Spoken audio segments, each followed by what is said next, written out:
Hi hello నేను మీ శ్రీ భరత్.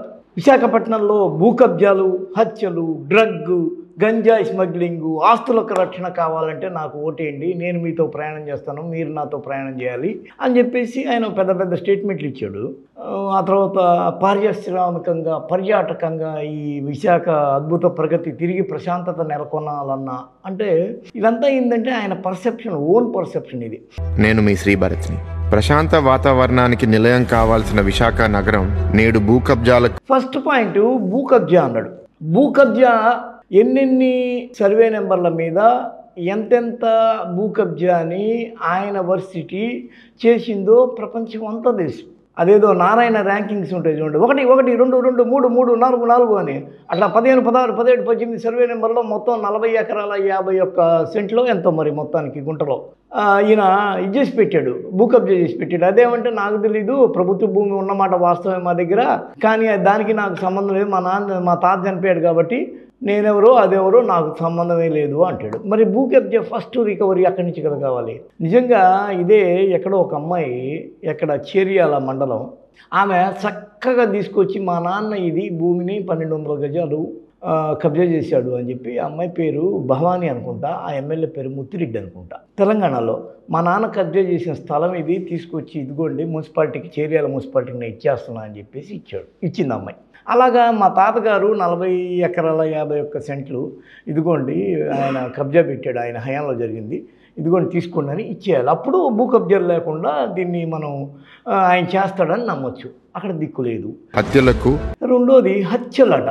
నిన్న మొన్న 4 నెలల క్రితం ఈయన వర్సిటీ, గీతం వర్సిటీ ఉంటుంది కదా, ఆ గీతం వర్సిటీలో కుర్రోడు ఆత్మహత్య చేసుకుని చనిపోయాడంట. ఫస్ట్ ఈ ఆత్మహత్యని కట్టడి చేయండి.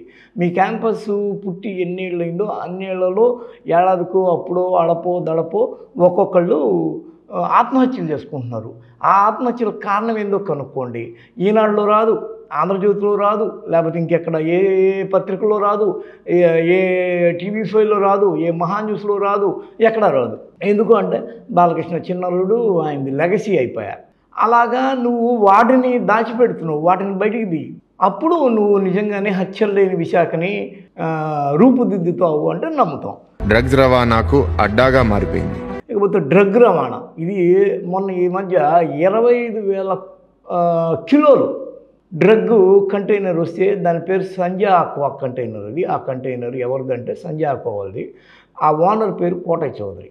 ఆ తర్వాత ఆ కోటయ్య చౌదరి రాయపేట వాళ్ళ మనోడు, దామంచెర్ల వాళ్ళ మనోడు, కాకపోతే లావు శ్రీకృష్ణదేవరాయలు యొక్క ఫ్రెండ్ అతను. ఇంతమందితో అతనికి స్నేహం ఉంది.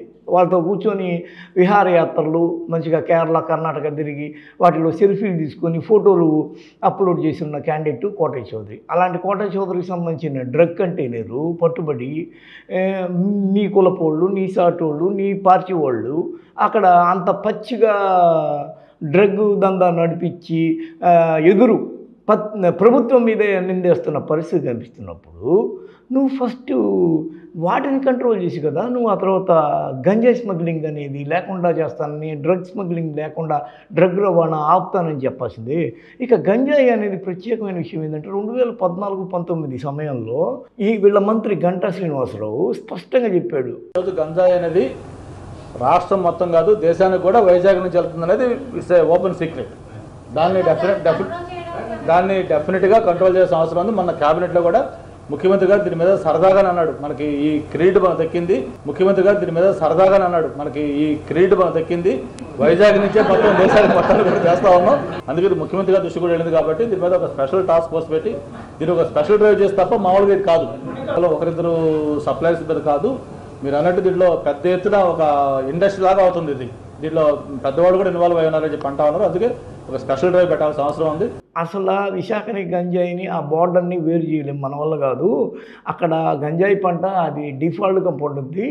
ఇంకా నేను జగన్మోహన్ రెడ్డి గంజాయి పంటని తగలబెట్టించాడు అంటే యాక్టివ్ అంటే చర్య రూపంలో జరిగింది. కానీ వీళ్ళ పార్టీ మంత్రి మాకు తెలియదు, మేము చేయలేము, కంట్రోల్ చేయలేము, చేతులు ఎత్తేసాడు. ఏం చేయగలిగినా ఏంటో ఇవన్నీ ముందు చెప్పేసి ఆ తర్వాత గెలిచిన తర్వాత అసలు కనిపించదు కదా. మామూలుగానే శ్రీ భరత్ యొక్క హయ్యర్ క్వాలిఫికేషన్ ఏంటంటే స్టాఫ్కి కానీ ఫ్యాకల్టీకి కానీ వాళ్ళ స్టూడెంట్స్ కానీ కనిపించడానికి పేరుంది. దీనికి తగిన సాక్ష్యాలు కూడా మన దగ్గర చాలా భద్రంగా ఉన్నాయి.